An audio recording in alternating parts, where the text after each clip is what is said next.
And I'll try not to take up any time at all other than to tell you that our next guest is excellent, and his name is Dr. Stephen Fritz. And I will turn over to you, sir. Okay, thank you. Thank you, Warren. I appreciate that. As the other speakers so far we've had today have all started with thanks to Warren for inviting them to speak, and I too must thank Warren for inviting me to speak here at this conference. Although I must say, after the first 2 days, we've had wonderful talks on Tennesseans at war and Knoxvillians and the contribution of Knoxville to the war effort. And then yesterday had splendid talks on Churchill, various different aspects of Churchill, from Alan Packwood, obviously, who's not here, Richard Toy, Warren himself. You can see from the title here, I feel a little bit like an interloper here, like I'm Daniel walking into the lion's den or something. I'm going to give you I'm going to be the bad guy today. I'm going to give you the perception from the other side. As you can see, that this attack will decide the war, German planning for D-Day. I say German planning, it's really Hitler. My talk is based on my last book, The First Soldier, Hitler as Military Leader, which was an attempt to reassess Hitler as a military leader. So some of what I'm about to say might strike you as odd. I like to say odd things, I guess, just to stir up people. But Hitler, I think, was maybe considerably different in terms of his military perceptions than kind of the received wisdom will hazard here. So let me see if I can get going. And okay, yeah, that actually works. Wow. Again, and I always, as I said, I always seem like I'm upsetting the apple cart, as it were, to use another cliche. But I studied the Eastern Front of World War II. I studied the German war in the East, and in fact have written basically three other books on the German war in the East. So that's kind of my preoccupation. Some would say, my wife would say, my obsession, I suppose. But it's hard for us to understand that from the invasion of the Soviet Union, from the German invasion of the Soviet Union in late June 1941 up until really the end of 1943, the summer of 1943, the Western Front was largely inconsequential to Hitler. Hitler and German military planners spent very little time thinking about the Western Front. It was more of a potential problem than an actual problem, and it only entered their consciousness at times like Alan Packwood mentioned yesterday, the Dieppe raid in August 1942. That was significant for the failure on the Allied part, but it was also significant because it's one of the first times that it raised in Hitler's mind, in German military planners' mind, the possibility of an imminent or a more imminent second front. But then again, the failure of the Dieppe raid and the disaster at Dieppe confirmed Hitler and German planners in their confidence that Western Europe was relatively safe from any sort of imminent invasion. Hitler was preoccupied with the war in the East. He thought the war in the East would decide the outcome of the war. That retained until the spring and summer of 1943. And the spring and summer of 1943, obviously, we've had the failure of Operation Barbarossa, the original attack in 1941. We've had the failure of the second effort in the summer of 1942, the second great German offensive in the summer of 1942 towards Stalingrad. Now Hitler, and again, despite the general perception, Hitler was very realistic about what that meant. What that meant from his perspective was he was very fully conscious he could not win the war as he had originally anticipated winning the war. But there was a big difference between winning the war the way you originally perceive it and losing the war absolutely. There's a great continuum in there. And Hitler perceived in the spring and summer of 1943 the purpose of the Kursk offensive, which has gotten much press over the years, when you get past all the hyperbole, the Kursk offensive was actually rather limited in scope, rather limited in intention, as opposed to the invasion of 1941, which was on an 1,800-mile wide front. Imagine that, an 1,800-mile wide front. In the second offensive in the summer of 42 covered the entirety of Army Group South, which is about a 750-mile front. Kursk was a very limited operation, which was designed only to squeeze in a Russian salient, destroy a few Russian armies, hopefully from Hitler's point of view, stabilize the Eastern Front, and perhaps in his ultimate ideal, I suppose, situation, ultimately that would allow for perhaps peace negotiations with Stalin. And again, whenever I bring up the idea of peace negotiations with Stalin, it seems incredible. But of course, Hitler and Stalin had made a peace once before in August 1939. And at least from the late summer of 1941, German and Russian negotiators had been meeting on a fairly regular basis in Stockholm, Sweden, to discuss the possibility of a peace on the Eastern Front. So it's entirely possible if the Germans had once again battered up the Russians in a summer offensive and destroyed a few more Russian armies. After all, Hitler thought the Russians have to run out of manpower sooner or later.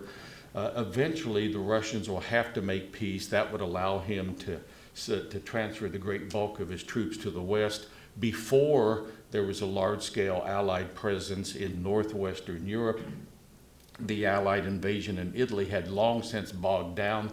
So from Hitler's point of view, the situation wasn't too bad if he could win this successful Kursk offensive, and that would stabilize the situation, which might allow for an acceptable way out of the war for him. And of course, we know that, to fast forward here, we know that the Kursk offensive failed.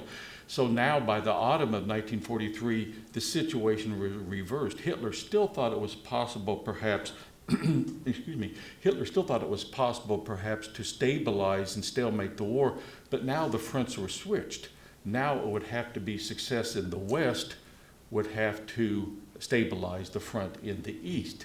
So now, for the first time since before this German invasion of the Soviet Union, Hitler now gave priority to the Western Front. And you can see Hitler conferring with some of his generals there. His famous Führer Directive number 51, issued on 3 November 1943, for the first time since the invasion of the Soviet Union, gave precedence to the war in the West.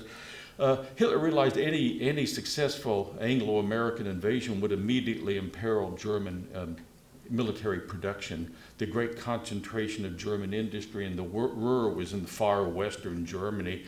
So any successful Allied invasion would immediately put enemy forces 150 miles away from the greatest concentration of German industry. So that was in the forefront of his mind. He ordered an immediate upgrade of French coastal defenses, as you can see on the 20th of December 1943 in a situation conference with his military leaders. He said straight out, there's no doubt that the attack in the West will come in the spring. It is beyond all doubt. This attack will decide the war. If you look, and again, I'm going to say something here, it sounds perhaps kind of odd. At the end of 1943, when Hitler is now looking to the West, the situation is serious, but to use an old Austrian joke, the situation is serious, but it's not desperate. Again, from Hitler's point of view, from the view from Berlin, there were elements within which it seemed that the overall military situation could be stabilized at a point which was still favorable to Germany, and it still might be possible for Hitler to wriggle out of the war with his regime intact and with some of his conquests intact. So the Eastern Front seemed to be stabilizing. After all, winter is now approaching, and the experience of the previous 2 winters indicated that the level of operations would drop off.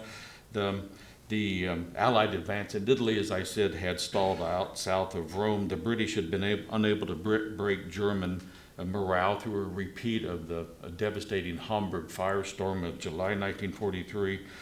In fact, unacceptable losses had forced the Americans to suspend daylight bombing operations in the autumn of 1943. American bombers were losing so many bombers, and more importantly, we were losing so many of the important personnel, the highly trained men who were every B-17 or B-24 shot down over Germany, you were losing 10 to 12 highly trained airmen. We could not sustain that. So the American Air Force actually suspended daylight bombing operations over Germany in October 1943, so which gave the Germans some reason to believe that they could defeat the bomber offensive.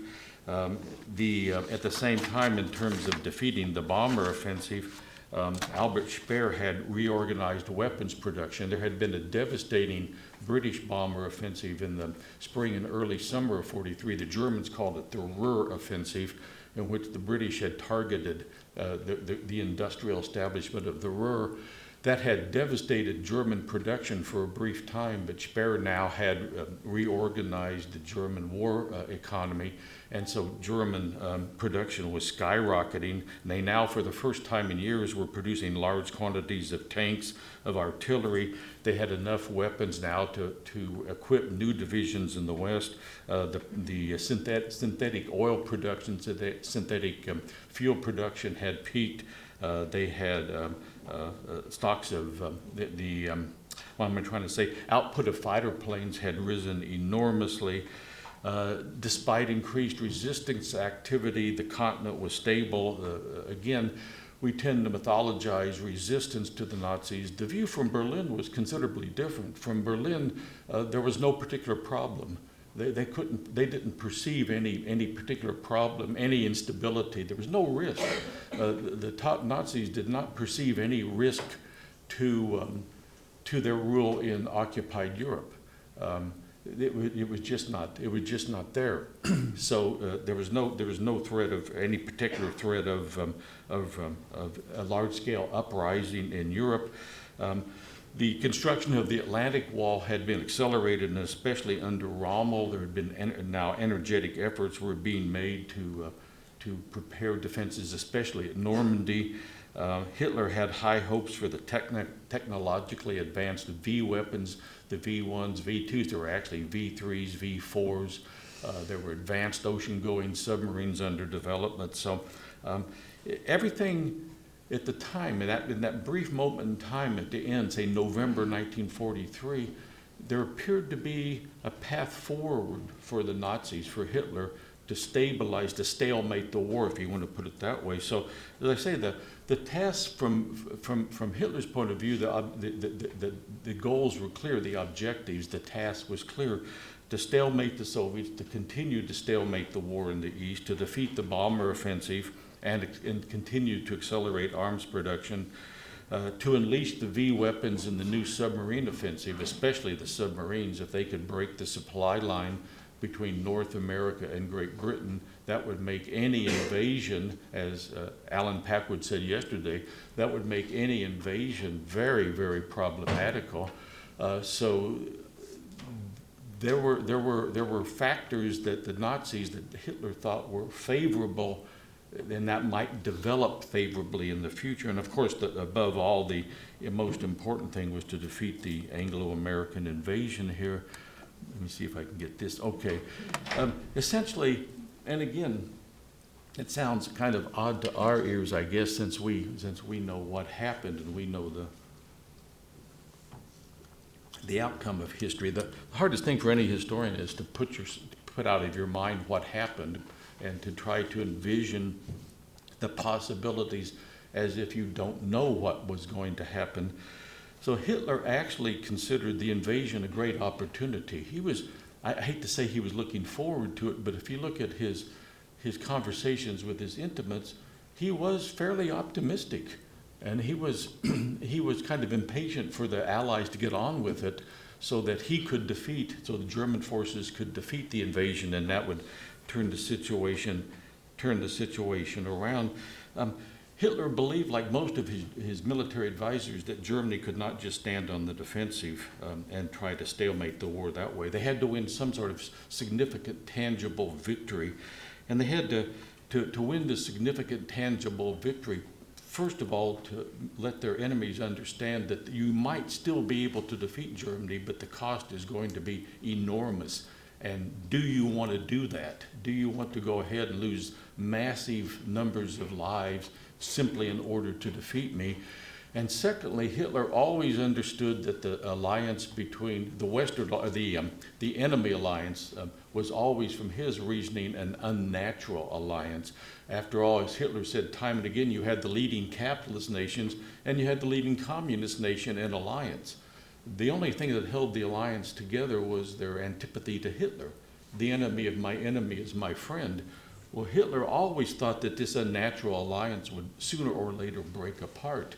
So his reasoning about defeating the Anglo-American invasion, excuse me, would be it would essentially pry that alliance apart. The invasion itself, and again, as Alan Packwood had mentioned, we tend to take for granted the success of the invasion, and he did a wonderful job yesterday in pointing out exactly how risky this was. A very, very complicated endeavor, and the odds were, at the time, were probably more in favor of failure than success in this operation. After all, the Allies, if you think about it, the Anglo-Americans had not been particularly good at amphibious invasions. There was the invasion of North Africa, which was largely unopposed. That was okay. But Operation Husky, the invasion of Sicily, was a near disaster, at least on the American part. Salerno wasn't much more impressive. Salerno, again, American forces were almost driven back into the sea at Salerno. Anzio was a complete disaster.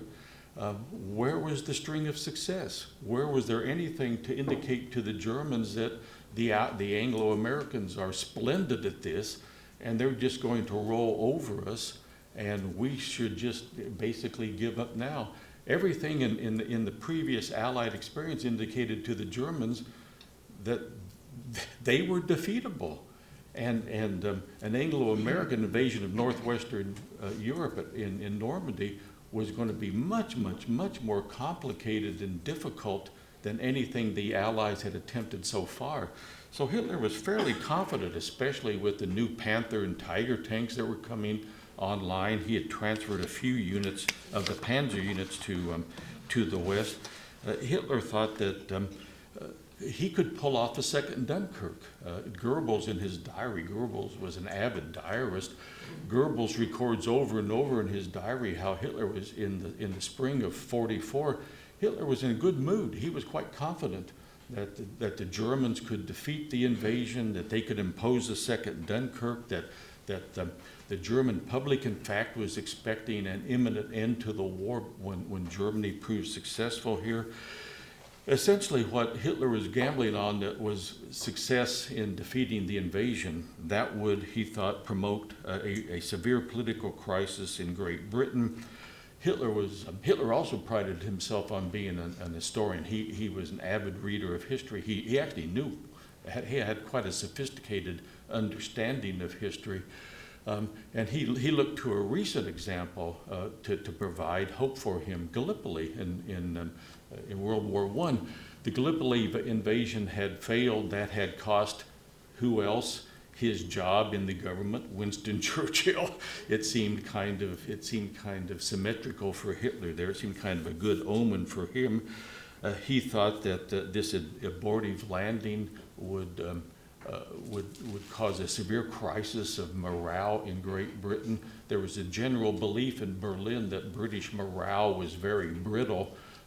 Again, as Alan Packwood had mentioned, there was not exactly a long litany of British military success against Germany in World War II. There was the failure in France, the humiliation of Dunkirk. The British had been evicted from Greece in the spring of '41. There was the humiliation of the German airdrop on Crete, which had taken the island of Crete from the British. There were successive failures in North Africa. It's not until late 1942 there at El Alamein that finally you get this first great success. So it's not like there was this long succession of British triumphs. So the Germans tended to believe that morale in Great Britain was fairly brittle. So one more disastrous failure, a second Dunkirk, might be enough to cause the British to, in their wildest dreams, to cause the British to suspend their military operations and basically just sit tight. If that happens, what's the American response going to be? Hitler and German planners assumed that American leaders would then see the obvious, that it would not be possible to launch another second front in Europe for another year at least. So American forces in the interim might be transferred to the Pacific theater. Again, after all, we tend to forget that at the time the American public was more invested in defeating the Japanese than we were in defeating the Germans. It was the political elite that wanted the Europe first approach. Most of Americans were much more emotional. It was the Japanese who had bombed Pearl Harbor. It was the Japanese who had plunged us into war. There was a fairly limited understanding, I think, for the Europe first approach. So it would not have been terribly difficult for Roosevelt and the American military simply to switch the operations to the Pacific. If that happens, then you have kind of in Hitler's reasoning, and if that happens, then you have the add-on effect, the knock-on effect. What's Stalin going to be thinking? Stalin, by this time, by early 1944, Stalin has recovered most of former Soviet territory, but he's done so at a horrendous cost to the Soviet Union. Eventually, it's estimated, now the conservative estimate, of course, is about 27 million Soviet citizens lost their lives in World War II, as opposed, by, to give you a sense of comparison, about 420,000 Americans, as opposed to 27 million Soviet citizens.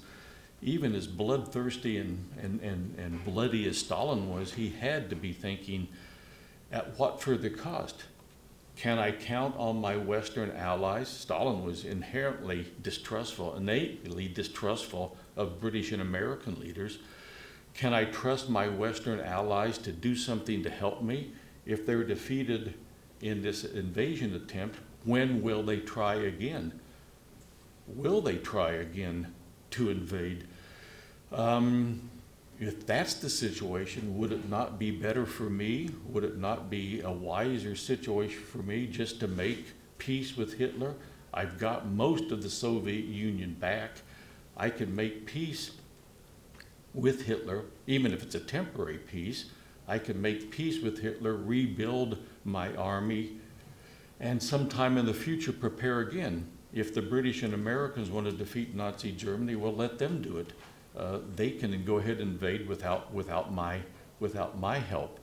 So it changes the whole calculus here in terms of the perceptions. So German planning was fairly straightforward again, based on the earlier experiences.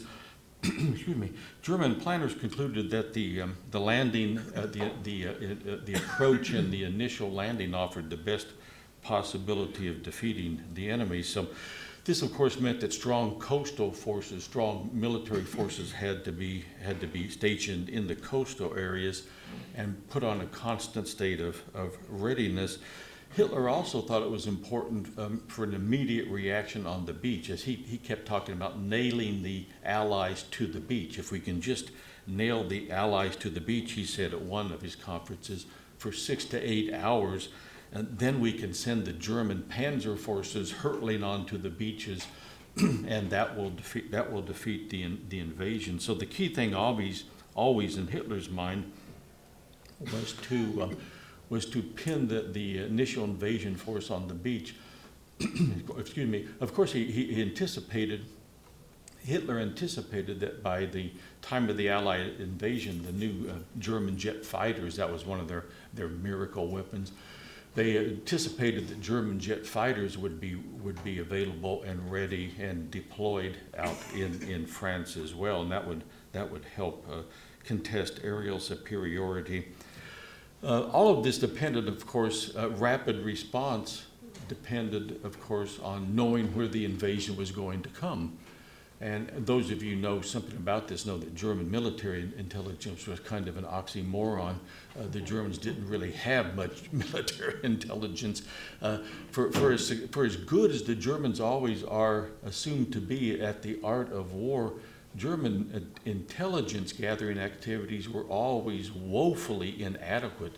In fact, in the German military tradition, they devoted very little effort or prestige to intelligence gathering.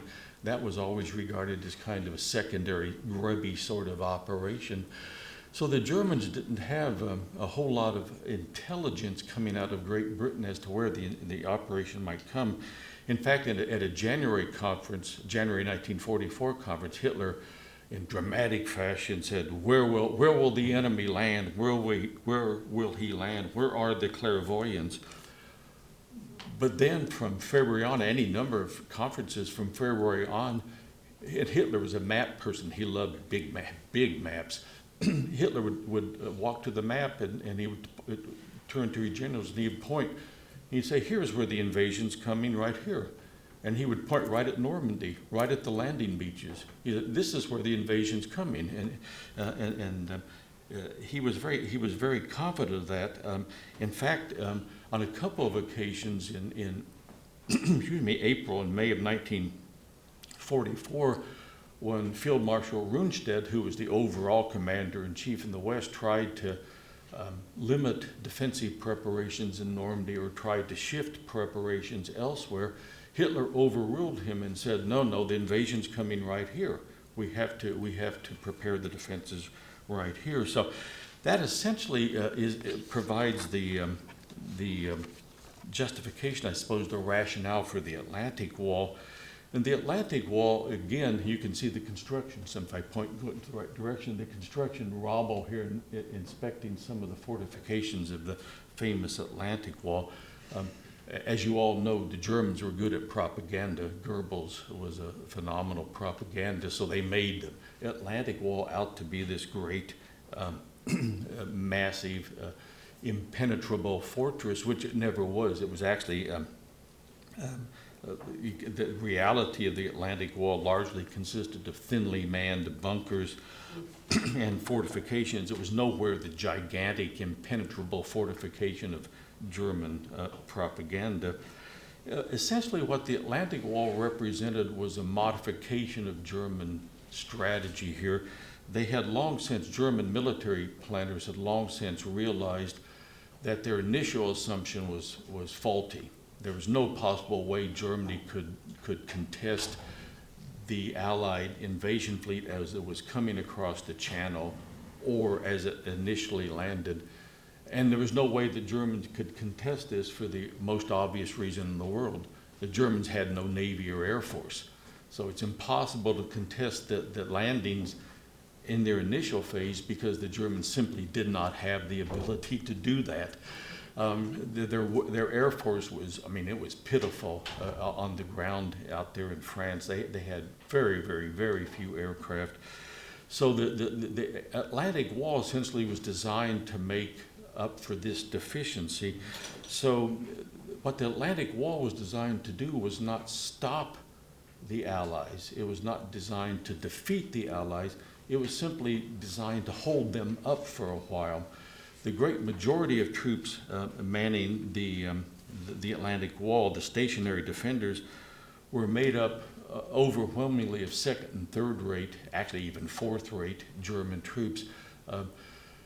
There was only one infantry division in Normandy which the Germans even rated halfway capable of any sort of activity other than stationary defense.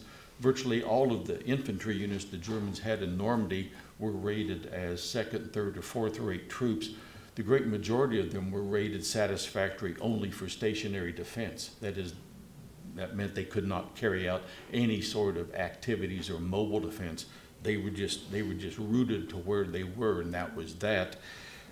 It's also, some of you probably know, it's also true that the great majority of German troops at Normandy were considered to be over age They were convalescent troops. Many of them had medical problems. And a large number of them actually were not even German. They were ethnically non-German. There were some Poles. There were large numbers of Russians. There were other Eastern Europeans at the Normandy in these infantry divisions. So the goal of the Atlantic Wall, the goal of these stationary defenders, and I guess it is kind of cruel here, they were essentially cannon fodder. They were simply there to be an impediment, to slow down the Allies simply long enough to allow the German panzer forces, and the Germans did have superb panzer forces there. They were relying on their panzer troops. The stationary forces would muck the thing up for a while. The Allies would be stalled on the beaches, and then the panzer units could come into action there. So that was the basic goal there. The problem here, the problem was not that the German generals, there's a certain dispute here. The problem was not over anything I've said so far. All the Germans agreed on this. The problem was how to use the panzers. And what's interesting here is personal experience. Rommel, of course, who had led the great panzer charge of the 7th Panzer Division in France in 1940, but then had commanded in North Africa. Rommel was the one German commander who had deep, thorough experience of what it meant to fight a battle when the Allies had complete aerial supremacy. In North Africa, Rommel had gotten accustomed to, he understood what it meant not to ever have any sort of aerial cover from his own forces. He understood that the absolute Allied aerial dominance meant that German mobile forces would not be able to move at daytime. They would be limited only to nighttime movement. It would be very difficult to bring in supplies, reinforcement, all of the rest.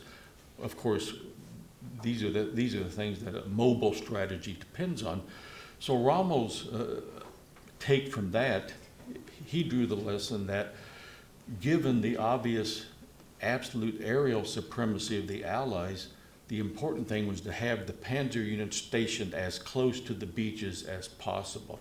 So at the first report of Allied forces coming ashore, the panzer forces will move immediately before the Allied air forces have a chance to interdict them. So his perceptions were shaped by his experience. His adversary, his rival, you can see Rommel here on the left, and on the right here is Field Marshal Rundstedt. There was a command problem because they're both field marshals, which meant they were largely equal in rank, except Rundstedt was commander-in-chief and Rommel only commanded an army. But they both had equal access to Hitler, so you can figure that caused problems too.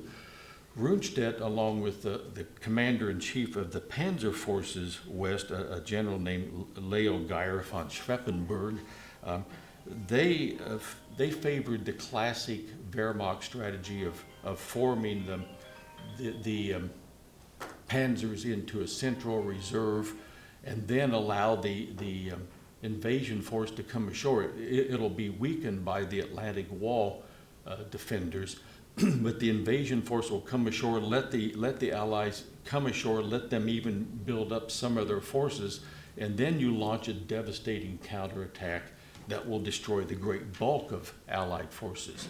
And that will really cause a disaster for the Allies. Rundstedt, of course, had commanded in France in 1940, and he had been commander of Army Group South in Ukraine in 1941. Both times when the Germans had experienced aerial supremacy on their part. So Rundstedt had never conducted a battle where he did not have aerial supremacy. Schweppenberg was a veteran of the Eastern Front, but he was a veteran of the Eastern Front at a time when the Germans largely had aerial supremacy in the East. So he had not experienced the difficulties of fighting with Allied aerial supremacy. And what's interesting, and this ultimately points to the whole complete German dilemma, Rundstedt and Schweppenberg also pointed to another problem. They had studied the failure of the Germans to defeat the Allied invasion at Salerno, and they had decided that Salerno, the problem was Allied naval guns, the big guns of Allied battleships and cruisers, destroyers coming up close to shore. That had blasted away. This had been prevalent, at least in the American landing in Sicily as well, where much of the major damage had been done by naval vessels.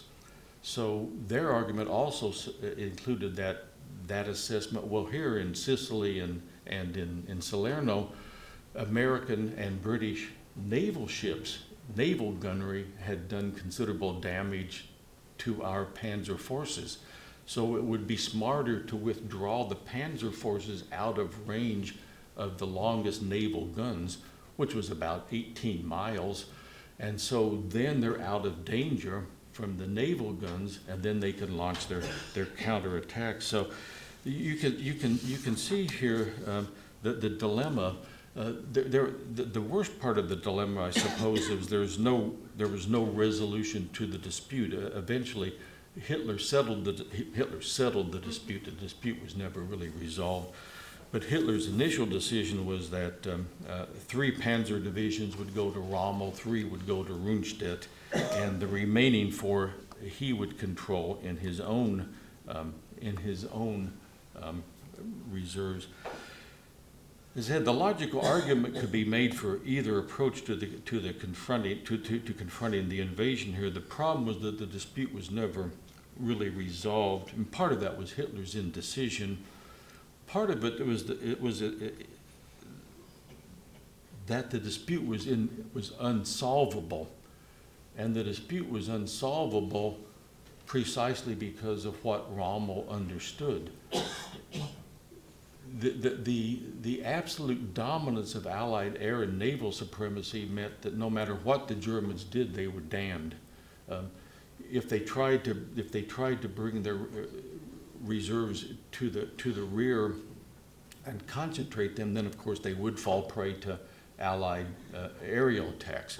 If they brought them up close to shore, of course they would fall prey then again to Allied naval vessels and naval attacks. The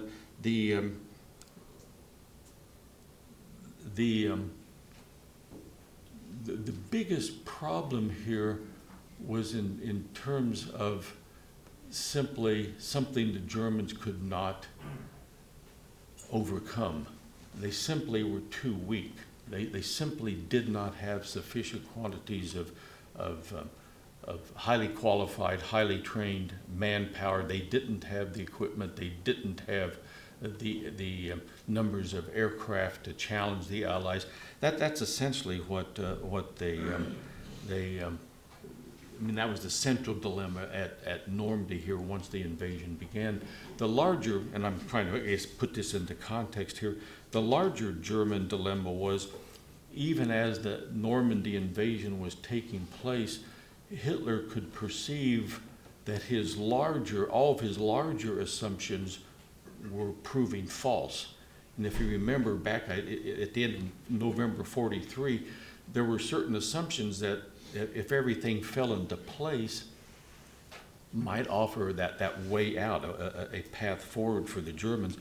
But in point of fact, they were unable to stabilize the Eastern Front.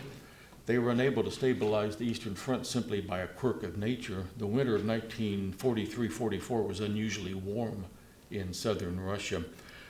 So the massive snows didn't come. The cold weather, the unusually cold weather didn't come.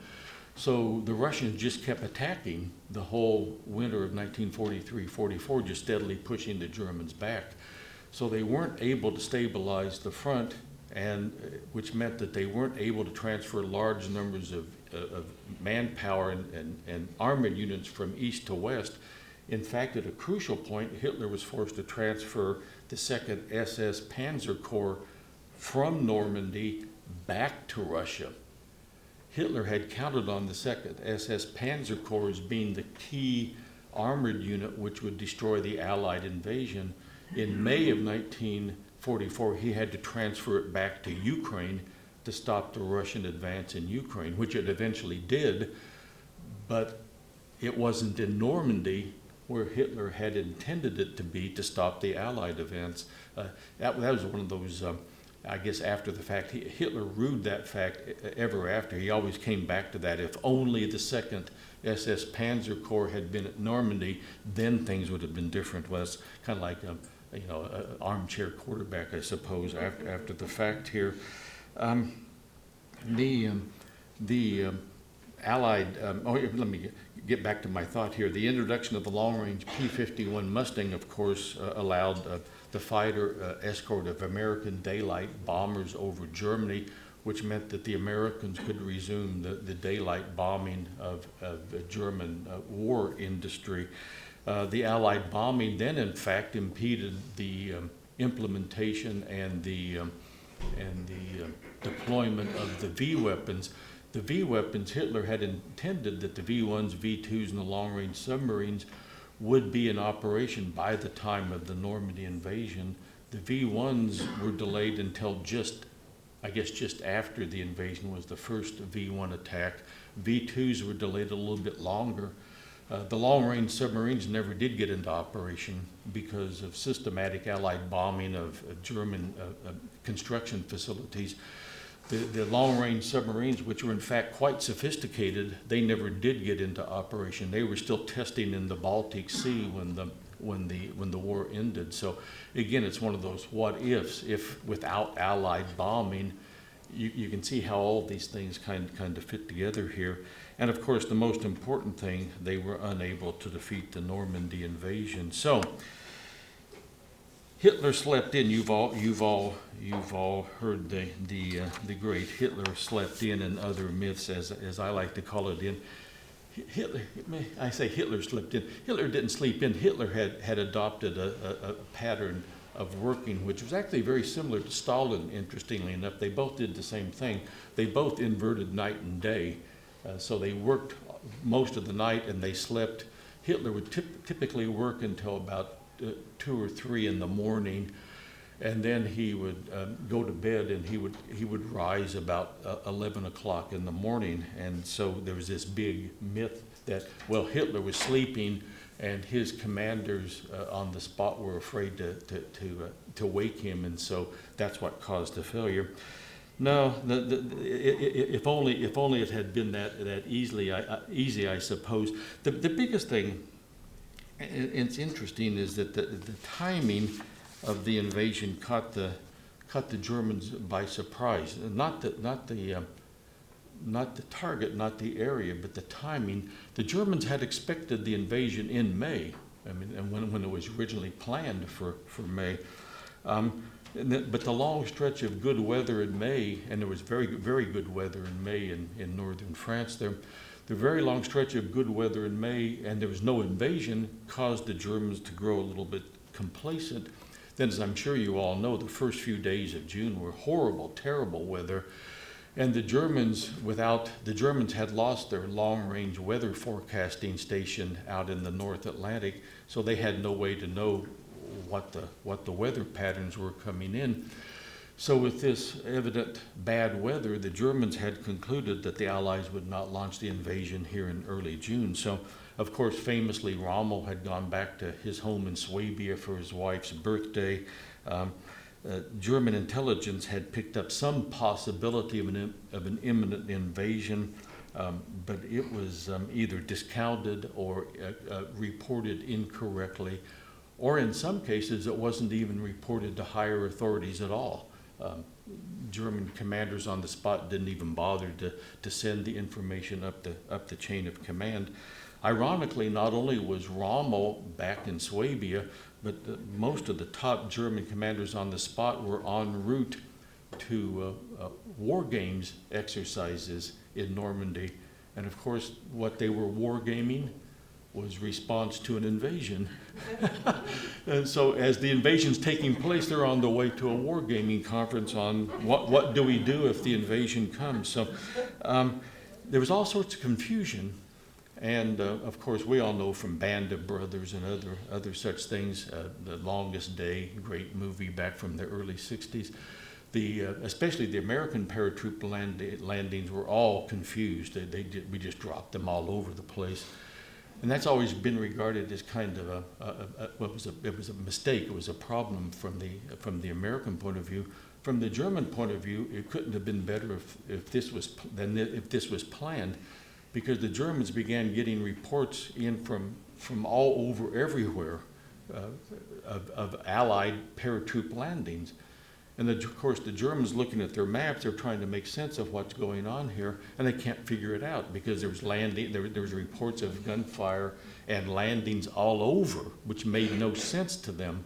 And so the confusion of the American landings confused the Germans as to what the intentions were, and so that kind of caused a delay.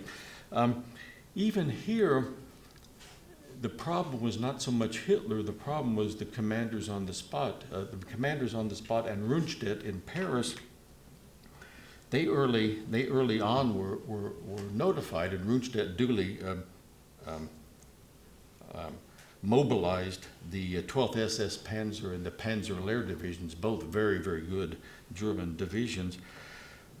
But in the absence of any confirmed invasion, Rundstedt decided that what was happening here, and again you have the importance of prior experience, Rundstedt decided that what was happening here was kind of like a larger scale dip, that probably this wasn't the major invasion, but probably this was like a diversion, kind of like a big dip. And just as at Dieppe in August of 42, Rundstedt decided that German forces on the spot would be able to handle the situation, so that there was no need to contact Hitler to try to mobilize these other divisions, because there was no need for them, because German units on the spot could handle the situation. Essentially, you have a second problem here, and again, Alan Packwood mentioned that yesterday, and I was very interested when he said that. The German assumption, and it's always the sense that Allied deception measures had deceived the Germans that the major landing was going to be at Calais. To a certain extent, that's true, but it deceived the Germans because essentially it played into the German understanding of what they would do.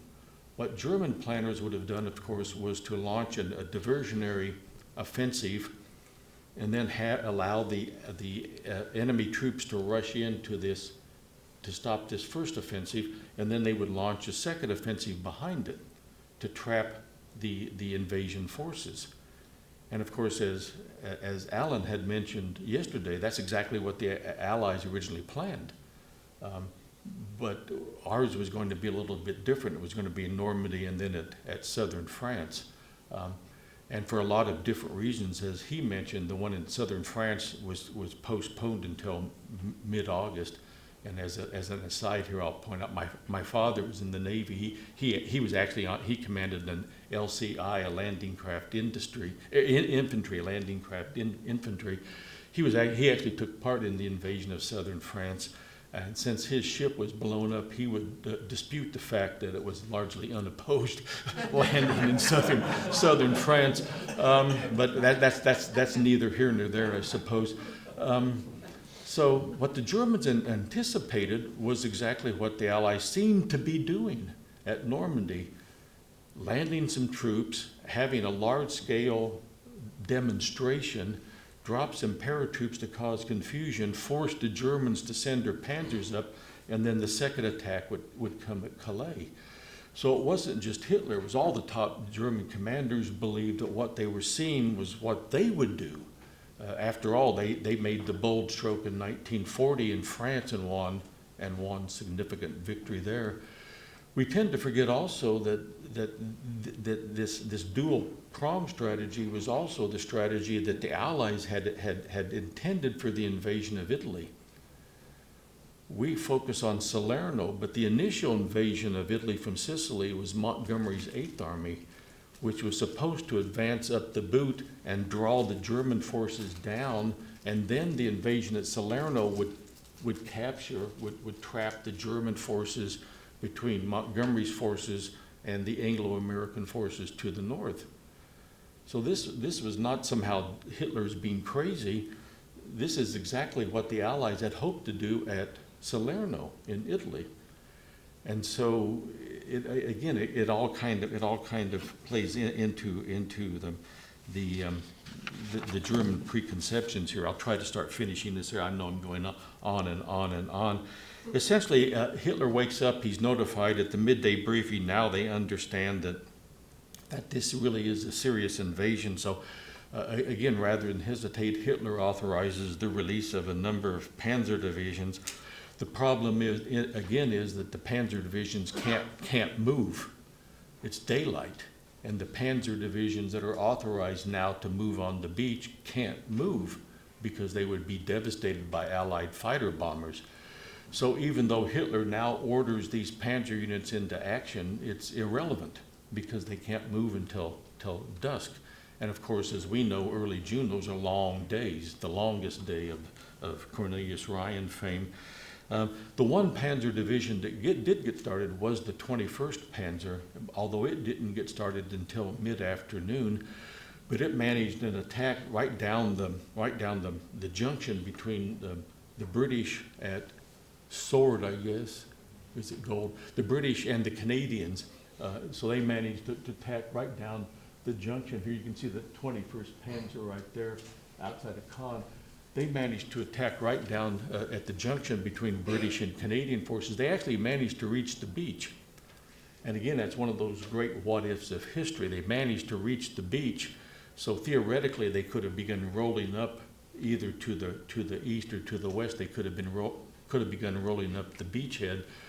But what happens is exactly the other part of the German dilemma. Now Allied naval vessels came in close to shore and began blasting away with those big naval guns, and the 21st Panzer lost about 2/3 of their tanks and then began basically to retreat out. So it's a mixed bag.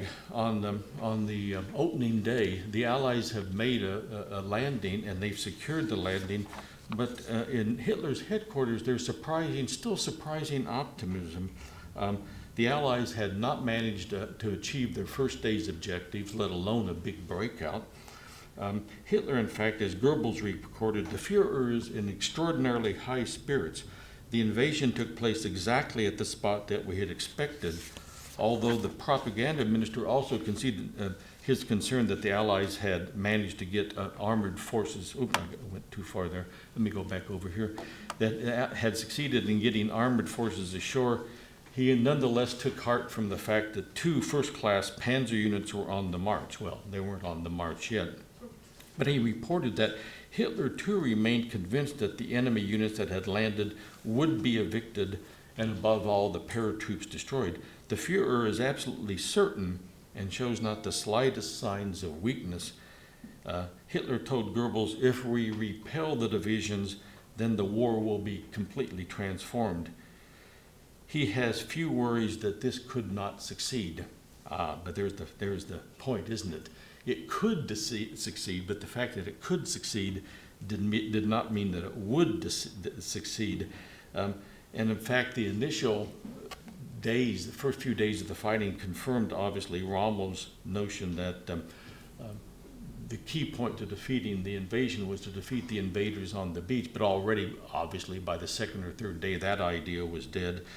The other idea to concentrate the armored reserves and counterattack, that idea was essentially dying a slow, grinding death over the next few days as it became obvious that the Germans were not going to be able to reinforce their units. The systematic aerial bombing of France, and if you noticed in the recent commemorations in France, Macron of France was very pointedly was very concerned, very determined to point out that something like 20,000 French civilians had died in the Normandy invasion.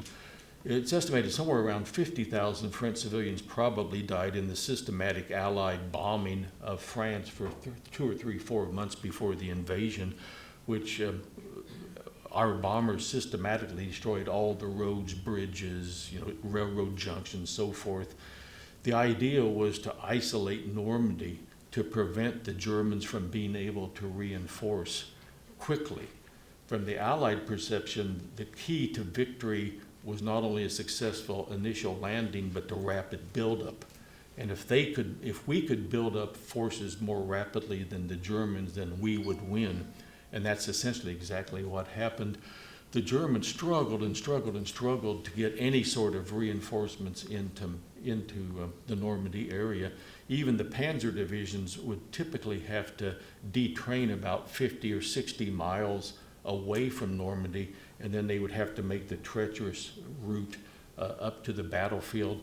They arrived in disarray. Many of their accompanying units didn't get there. So it's kind of amazing. Eventually, the Germans managed to assemble, and this always kind of takes my breath away when I think about it. Eventually, the Germans managed to assemble about 12 or 1,300 tanks in Normandy, which is beyond most of our wildest imagination. But they were never able to get those 12 or 1,300 tanks concentrated where they could really launch a major devastating counterattack. So most of the time they were just trickling in, and they were just thrown into battle in kind of makeshift fashion. And in fact, despite what German commanders later on complained of, the biggest single factor of air power in Normandy was probably not on the actual military operations as such. The Germans quickly learned how to take advantage of the bocage and the thick stone farmhouses in Normandy for defensive purposes. The biggest factor of Allied aerial domination was simply preventing the Germans from being able to reinforce. So when the Battle of Normandy turned into a battle of attrition, which it did for 2 months of terrible attrition, the Allies were able to reinforce our troops. The Germans were not. So eventually, sooner or later, the Germans were going to be ground down. And you can see I have here the meeting. You can see Hitler with Rommel and some other generals there. By the 13th or so, it was obvious that the German strategy was failing. Hitler had one final hope. V1 weapons had finally been unleashed on the 16th of June for the first time against London. And on June 12th, the first small-scale V1s were kind of small, like cruise missile type things. And they had caused some panic in London. And then on the 16th, there was a much larger V1 raid. So Hitler had hopes that the V1 and then the jet aircraft were just beginning to filter in. So he had some hopes that this might transform the situation. So on the 17th of June, he and Keitel and Jodl flew off to France, to his old military headquarters in France, to meet with Rommel and Rundstedt. Hitler was pale, he was tired, he was seeing his whole strategy dissolve in front of him, so he wasn't all that happy when Rundstedt reported on developments and basically told him, well, the Battle of France was lost. We can't expel the Allies from France any longer. Rommel gets up too. He emphasized the hopelessness of the struggle given the massive material superiority of the Allies. He initially suggested a retreat back into central France. Hitler dismissed that. He had not come to France to talk about retreats. Then Rommel broached an even touchier alternative. Rommel suggested, well, the only way out is some sort of political solution. Well, Hitler was very testy at that one and told Rommel basically, you concern yourself with military matters, I'll take care of the geopolitical strategy myself. So Hitler was bristling. He went back, he flew back that night. He told his entourage that Rommel had lost his nerves. Only optimists, he asserted, can pull off anything today, but of course optimism wasn't enough. The next day, American troops reached the west coast of the Cotentin Peninsula, which effectively isolated Cherbourg, the great port of Cherbourg. The Germans had destroyed Cherbourg, which it would take a month or so at least to put it back into operation, but we now had a major port to supply, so the obvious was simply apparent to everybody. Hitler himself basically understood what the situation was. To finish up here, the German catastrophe resulted from numerous factors. You can see that there was German blundering, the German inefficient German command structure, clever Allied deception operations. The key to me, and I hate to just emphasize the material aspects, but to me the key is simply the sheer raw power of its adversaries.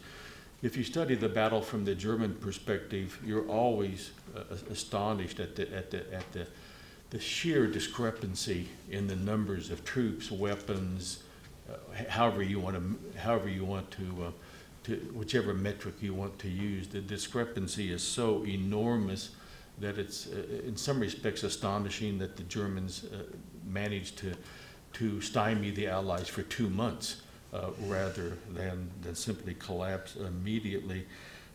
So essentially, whether Hitler slept in or not was irrelevant.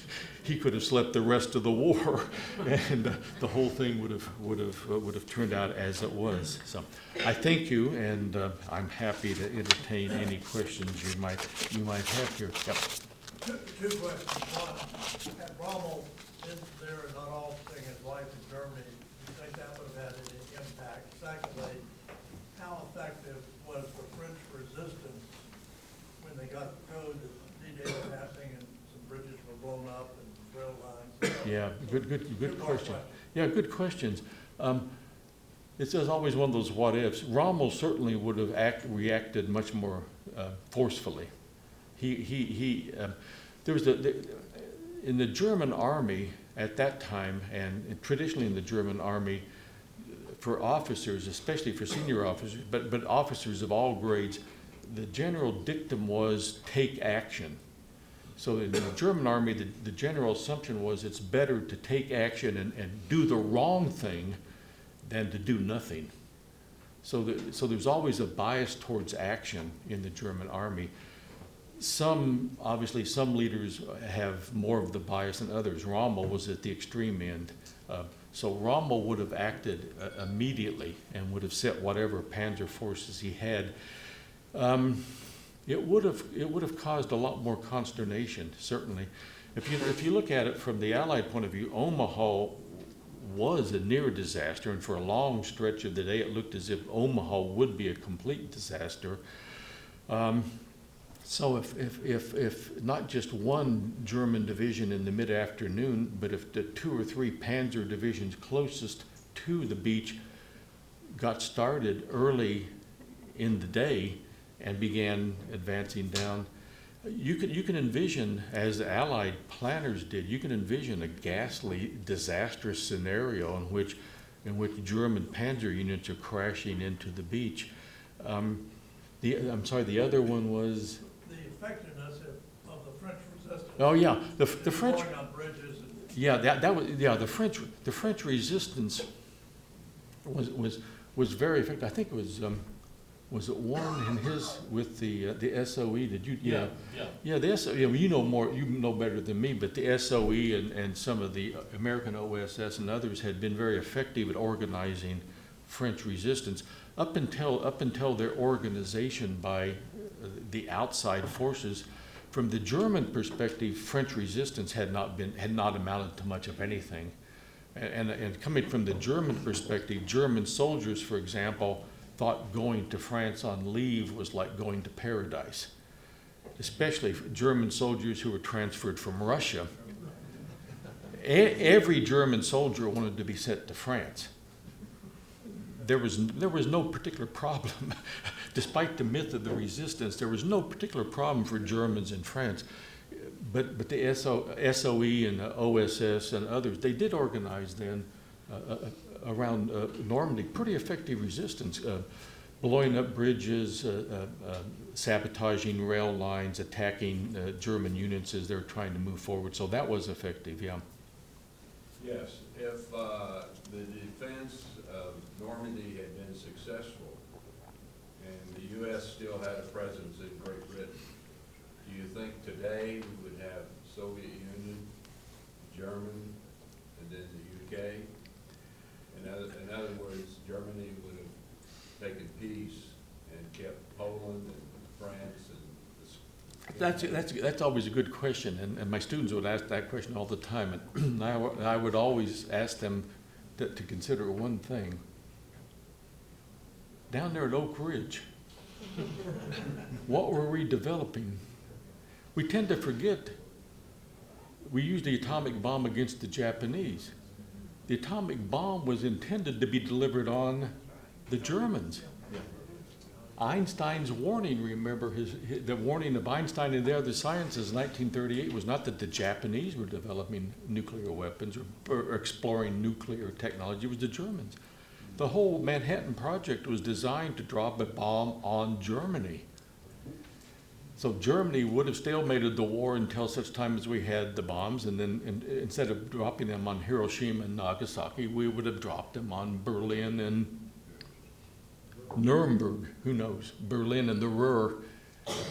And so that would have been that.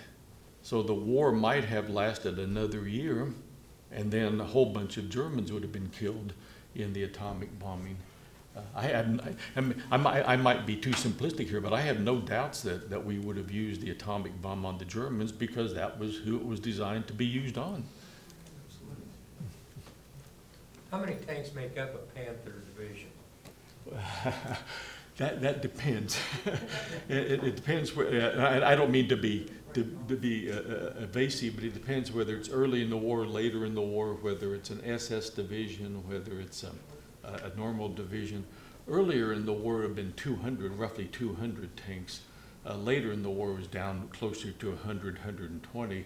But certain divisions, like the Panzerlehr division, which was a specially developed unit, it was twice the size of a typical German Panzer unit.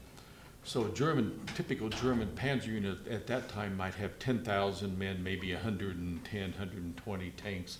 The Panzerlehr would have 20,000 men and about 220 tanks. And I'll give you an example, a material example of what I mean by firepower. When the Americans broke out at Saint-Lô in late July 1944, finally broke out of the Bocage country, it was Operation Cobra. The great Bradley had conceived this, basically just this massive pulverizing of German lines. So American and British bombers, heavy bombers, B-17s, B-24s, flew down the line. This time we carefully marked it. The British had tried it and had not worked, and the bombs fell as much on the British lines as on our lines. But now about a week and a half later, we did it better with letting the bomb crews know where the lines actually were. So they had lines of B-17s, B-24s come down. Then they had successive waves of P-51, P-47 fighter bombers, just pulverizing the German ranks. The target was the Panzerlehr division. The commander of Panzerlehr was General Fritz, who was a veteran of the Eastern Front. He testified afterwards that he had never experienced in his entire, and he had been in the Eastern Front for 2 or 3 years, he had never experienced in his entire military career anything as savage as what had happened to him. I think it was on July 25th is when the bombing took place. The Panzerlehr division, the men who survived and straggled out, there were only about 10,000, 20,000 of them who survived and straggled out of there, and they only had about 20 tanks left. That's what material superiority did. That was just mammoth. There was a saying in the German army in the old days, sweat saves blood. And I in my original book was a front soldat in the study of the German soldiers, and I was interested in the West, in German diaries and letters. German soldiers began saying with some bitterness, our saying was or is sweat saves blood. The Allied saying is steel saves blood, machinery, equipment saves blood. That got the Germans to thinking, stuff like that. Yeah. Anything else?